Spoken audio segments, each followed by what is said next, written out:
Okay, so now that I've got that screwed in, it was just screwing it in here and screwing in here.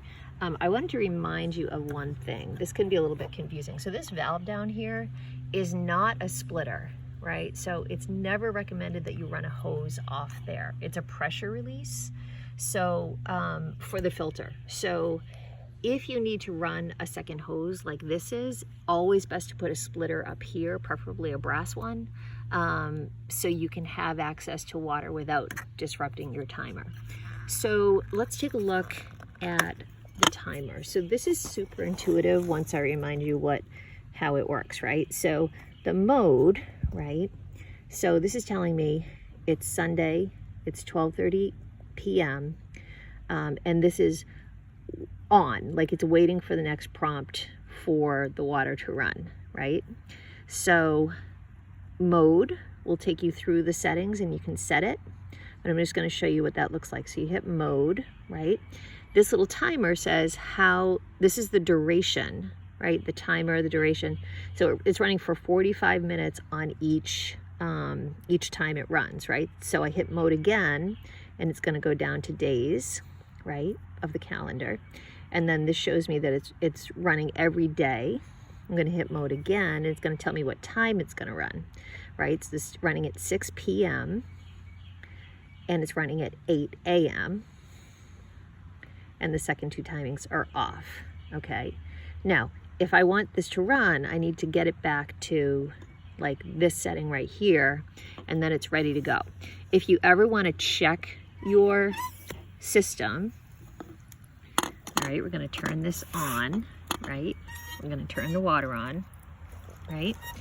And if you want to check it, then you just hit the manual button and that will run the system. In this case, it'll run for 45 minutes, right? If you want to just kind of run it off schedule, you can always do that. It's a great way to just check it periodically and make sure that it's running okay. So a couple things. So once we set up your system, it's really yours to use, take care of. You know, if you have problems with it, you need to call the company. So it's your system, right? We don't do that. If the battery runs out, you just need to get a 9-volt battery and replace that. We don't do plumbing, so right here on this faucet, it's kind of leaking. Like we don't handle that.